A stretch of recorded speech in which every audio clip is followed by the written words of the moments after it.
Unacademy. Let's crack it.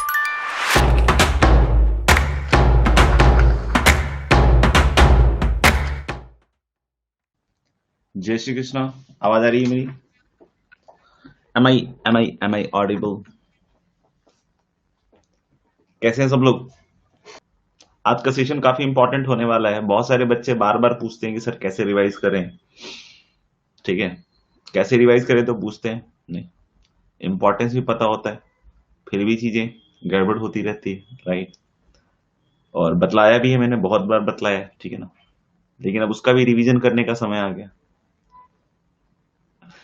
मैंने बहुत बार बतलाया हाउ टू रिवाइज, बट उसको भी रिवाइज करने का अब समय आ गया है। क्या बोलती है जनता? देख रहे हो ना तुम लोगों के लिए कितनी मेहनत करनी पड़ती है। मतलब ये बतलाने के लिए हमारा बैच आने वाला है, हर बार बतलाना पड़ता है, हर बार बतलाना पड़ता है। फिर भी मेरी उम्मीद है कि जब ये चालू हो जाएगा बैच और करीब 2-3 महीने निकल जाएगा, उसके बाद बहुत सारे आएंगे बोलेंगे सर अब तो आपका बैच बहुत आगे निकल गया, अब क्या करें सर।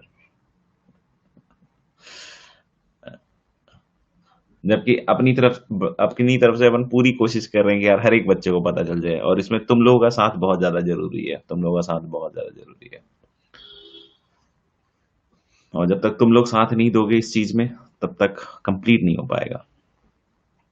ठीक है, तो बिल्कुल इसको न्यूक्लियस के कोड के साथ, कि न्यूक्लियस लाइव कोड के साथ इसको शेयर कीजिए सारे बच्चों के बीच में। आप उसकी चिंता मत कीजिए, ज्यादा बच्चे होंगे कम बच्चे होंगे, ठीक है ना, पढ़ने वाले ही रुकते हैं एक्चुअली तो, ठीक है ना। आपने भी देखा होगा बहुत सारे बच्चों ने स्टार्ट किया था, लेकिन जो पढ़ने वाले बच्चे थे वो अंत तक कंटिन्यू करते हैं, तो इससे घबराने की जरूरत नहीं है। Actually at the end it is going to be beneficial to you, all of you. ठीक है, अल्टीमेटली हमारी जो गैदरिंग रहेगी वो हमेशा पढ़ने वाले बच्चों के साथ ही रहेगी, ठीक है ना। तो इसलिए ये बहुत जरूरी है। तो ऐसे नहीं घबराएं कि भाई नहीं ये वो दुनिया भर की बातें हैं।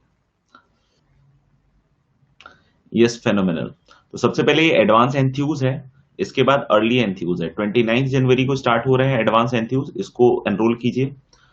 और उसके बाद 2 फरवरी को भी चालू होने वाला है अर्ली एंथ्यूज फॉर क्लास 12। ये दोनों बैचेस एक्चुअली एक ही तरह के बैचेस हैं। ये आप ऐसे सोच सकते हैं कि एक पाथवे है जिसमें आगे चलकर वो कहते हैं ना ब्रांचेस हैं। जैसे 29 जनवरी से ये सफर चालू होगा, और 29 जनवरी से चालू होते होते होते होते 1 फरवरी क्रॉस करेगा। जैसे ही 2 फरवरी में आएगा, फिर से सब लोग उस 2 फरवरी में मर्ज हो जाएंगे। फिर ऐसे ही आगे चलता जाएगा, और इस तरीके से ये कोर्स आगे बढ़ता जाएगा। फाइनली ये एक ही बैच रहेगा, समझ में आएगा। एंड उसमें कहीं कोई आपको टेंशन नहीं होनी चाहिए, ठीक है ना। तो इसलिए बहुत ज्यादा दिमाग मत लगाइए कि कितने बैचेस हैं, क्या है, कैसे है, कुछ भी नहीं। आप तो बस एनरोल करते जाइए, ठीक है ना, and you will be on your journey to IIT JEE, ठीक है ना। कहीं कोई दिक्कत नहीं आएगी, ठीक है जी। अभी भी शतक नहीं पूरा हुआ है भाई, शतक वतक तो पूरा करवाओ बेटे। चलिए, तो हम लोग स्टार्ट करते हैं अपने सेशन को आज। और फिर लास्ट में अपन रख लेंगे 15 मिनट का समय, जिसमें अपन मैक्सिमम क्वेश्चंस को आंसर करेंगे, ठीक है। तो पहले तो हम स्टार्ट करते हैं इस चीज के साथ कि what is the importance of revision. I hope everyone knows this, ठीक है ना, एवरीवन नोज दिस। बट कुछ ही लोग हैं जो बार बार ट्राई करते हैं उस चीज के लिए, ठीक है ना। सबसे पहला पॉइंट अगर हम बात करें कि प्रैक्टिसिंग से क्या होता है, प्रैक्टिसिंग से सबसे ज्यादा इंपॉर्टेंट चीज क्या होती है कि जो चीजें आप कर रहे होते हो वैसी चीज में पक्के होते जाते हो, उसी चीजों में पक्के होते जा रहे हो, बार बार वही चीज कर रहे हो तो उन सब चीजों में पक्के हो जाते हो। फिर कुछ टाइम के बाद क्या लगने लगता है, अगर आपके लिए कोई नई एक्टिविटी थी, आपके लिए हो सकता हो कि वो बहुत बहुत कठिन हो, लेकिन जब जब आपने उसको प्रैक्टिस किया, बार बार किया, तो कुछ टाइम के बाद ऐसा लगने लगता है कि ये तो काफी इजी था, इसमें तो कुछ था ही नहीं, दम ही नहीं था, ठीक है ना। फिर यू इंक्रीज योर लेवल, फिर यू इंक्रीज योर लेवल, फिर you start doing something else, ठीक है ना। और फिर अब उसमें आप बार बार प्रैक्टिस कर रहे हो, और कुछ दिनों के बाद फिर से लगने लगता है कि ये चीज तो बहुत इजी थी, ठीक है ना। लेकिन ये इजी कब लगता है, जब हम उसको बार सीखते हैं पहले, और सीखने के बाद बार बार उसकी प्रैक्टिस करते हैं, तभी वो चीज लास्टली हमें इजी लगती है। कुछ ऐसी चीजें होती हैं जो स्टार्टिंग से भी इजी लगती हैं, ऐसी कोई दिक्कत नहीं है। जैसे ग्लास में पानी पड़ा हुआ है और उठा के बस पीना है, ठीक है ना, तो कभी कभी ऐसा भी कुछ सीन होता है, ठीक है। लेकिन कभी कभी उसमें भी दिक्कत आ जाती है, बहुत बार नहीं। तो इट ऑल डिपेंड्स, ठीक है। तो प्रैक्टिसिंग से सबसे पहली चीज हम लोग क्या बोलेंगे, या रिवीजन जो हम कह रहे हैं, ठीक है ना। तो प्रैक्टिसिंग का एक पार्ट है रिवीजन, प्रैक्टिसिंग का एक पार्ट है रिवीजन। मतलब प्रैक्टिस नई चीजों की भी हो सकती है, प्रैक्टिस पुरानी चीजों की भी हो सकती है। But what I am saying here is कि प्रैक्टिस जो है that is part, sorry, revision is a part of practice. तो एक्चुअली क्या होगा, जब हम बार बार उस रिवीजन प्रोसेस के फेनोमेना को हम करते हैं, रिबिल्ड करते हैं, बार बार करते हैं, तो you all understand this fact कि ये पूरा दिमाग का सब लोचा है, समझ में आएगा। तो बार बार उन्हीं न्यूरॉन्स में बार बार उन्हीं सारी चीजों का जाना और बारी बार उसी तरह के सर्किट का कंप्लीट होना रेनफोर्सेस एवरीथिंग, मतलब वो चीजें पक्की होती जाती है, बार बार पक्की होती जाती है, समझ में आएगा। तो ये चीज आपको समझना पड़ेगा कि it gives you a kind of perfection, it gives you a kind of perfection. मतलब जब जब आप रिवाइज करोगे, every time you will feel कि कुछ ना कुछ परफेक्शन सा फील आ रहा है उसमें, कुछ ना कुछ परफेक्शन सा फील आ रहा है। जब आप टेस्ट देते हो, टेस्ट देने का most of the time objective यही होता है कि आप नई चीजों के साथ कैसे डील करते हो, एक तो ठीक है ना, कि अगर उसमें कुछ हम इम्प्रोवाइज करके दे, जो आपको पढ़ाया है उसी में कुछ इम्प्रोवाइज करके दे, ठीक है ना, या कुछ आपके रिकॉलिंग स्पीड देखें, समझ में आएगा। तो इन्हीं सब चीजों से रिलेट करता है हमारा टेस्ट। तो जब हम इन सब चीजों को रिवाइज करते हैं तो जो रिकॉलिंग स्पीड है वो भी बेहतर होती है। मतलब आप किसी चीज को बहुत जल्दी याद करते हो, समझ में आएगा, या बहुत जल्दी से रिकॉल कर पाते हो, जल्दी याद नहीं करते हो, बहुत जल्दी से रिकॉल कर पाते हो। और एक्चुअली एग्जामिनेशन में ये सब चीजें मैटर करती हैं। हमारे नंबर नहीं आने के पीछे बहुत सारी चीजें होती है, बहुत सारी चीजें होती है, ठीक है ना। नंबर आने के पीछे उन्हीं सब चीजों का बार बार रिपीटेशन होता है, लेकिन नंबर नहीं आने के पीछे बहुत सारी चीजों का कॉन्ट्रीब्यूशन होता है उसमें, ठीक है ना। तो सबसे पहली चीज समझिए कि revision is a part of practice. मतलब इसको कभी भी आप दो अलग अलग चीजें मत देखिए। मेरा बस एक पॉइंट है कि आप रिवीजन को जब जब अलग करके देखिएगा ना तो हमेशा छूट जाएगा। रिवीजन को जब भी आप अलग करके देखिएगा तो हमेशा वो छूट जाएगा। अभी तक आदमी क्या करता था, नेचर के साथ ऐसे ही खेलता था। क्यों? क्योंकि नेचर को हमेशा अलग करके देखता था, उसको लगता था कि ये अलग है, ठीक है ना। वी आर इनहेलिंग एक्सहेलिंग, तो वी आर इनहेलिंग एक्सहेलिंग, उधर से उसको कुछ समझ में नहीं आता था, ठीक है ना। आज की डेट में ये रियलाइज हो गया है, लेकिन बहुत हद तक, कि भाई ऐसा नहीं कि लंग्स सिर्फ अंदर लगे हुए, लंग्स बाहर भी लगे हुए हैं। क्योंकि जो हम इनहेल एक्सहेल कर रहे हैं ना, वो बाहर से भी उसका जस्ट ऑपोजिट हो रहा है। तो जब तक उसको इंटीग्रेटेड अप्रोच से नहीं देखा लोगों ने, तब तक वो समस्याएं चलती रही, और जब तक नहीं देखेंगे पूरी तरीके से तब तक वो समस्या चलती रहेगी। तो मेरा यहां सबसे पहला पॉइंट है कि आप रिवीजन को पढ़ाई से अलग नहीं माने, रिवीजन को पढ़ाई से अलग नहीं माने। रिवीजन जो है that is integrated part of practice, revision is integrated part of practice. तो देखो, मैंने अपने पहले भी बहुत सारे सेशंस में बतलाया ये सब चीज, और इसको और अच्छी तरीके से डिटेल में बतलाता हूं। मैं अपना भी रिवीजन करता हूं, तुम्हारा भी रिवीजन करता हूं, समझ में आएगा। तो चैप्टर कंप्लीशन के बाद, शीट कंप्लीशन के बाद समझ में आएगा। तो इसके बारे में ध्यान सुनिएगा। हमें सबसे पहले ना अपने जो नोट्स हैं उसके क्रोस्पॉन्डिंग, देखो अब डिफरेंट डिफरेंट सब्जेक्ट के हिसाब से डिफरेंट डिफरेंट बनते हैं। हो सकता हो किसी में शॉर्ट नोट्स बनते हो, नहीं, किसी में कुछ ऐसे माइलस्टोन प्रॉब्लम्स हो जो कि आपको बार बार देखने पड़ते हो, समझ में आएगा। या कुछ में ऐसी चीजें होती हैं, ठीक है ना। तो मैं मैथ्स के हिसाब से क्या सजेस्ट करता हूं, मैथ्स के हिसाब से हमेशा मेरा सजेशन यही रहता है कि आप A4 साइज शीट में, ठीक है ना, A4 साइज शीट जो आती है हमारी, ठीक है ना, उसमें जैसे मान लीजिए कि अभी आपने कंप्लीट कर लिया, सपोज कर लीजिए परम्यूटेशन कॉम्बिनेशन, ठीक है। तो सबसे पहली चीज है कि आप इसमें सारे क्लास इलस्ट्रेशंस के क्वेश्चंस लिख दीजिए। देखो मैं ये बार बार समझाता हूं, ठीक है ना, और बार बार अगर आप फॉलो कर रहे हो तो देखो एंड तक आपको इस सब चीजों का बहुत फायदा मिलेगा। आप एक ऑर्गेनाइज्ड काम कर रहे होगे और चीजें आपको बहुत सरल हो जाएंगी, समझ में आएगा। सबसे पहले हम सारे क्लास इलस्ट्रेशन इसमें लिखें, ठीक है। दूसरा, हम लोग एक और, मतलब एक पेज में जरूरी नहीं आ जाए, ठीक है ना, हो सकता बहुत सारे पेजेस लगे, ठीक है ना, क्लास रजिस्ट्रेशन डिपेंड करता है, सब्जेक्ट टू सब्जेक्ट भी चेंज होता है, समझ में आएगा। दूसरा चीज क्या करेंगे, उसमें जो हाईलाइटेड पॉइंट्स थे, फॉर्मूले थे,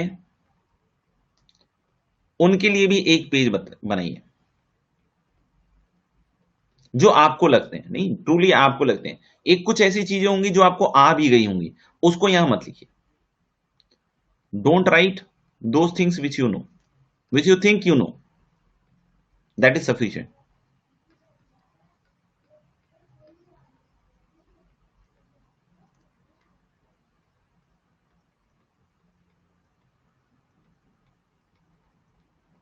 ठीक है, don't write those things which you know, ठीक है ना। पहली बार तो यही कीजिए कि जो आपको लगता है कि थोड़ा सा टिपिकल सा है, थोड़ा मुश्किल हो रहा है, समझ में आएगा, उसको पहले तो आप लिख लीजिए इस पे, ठीक है।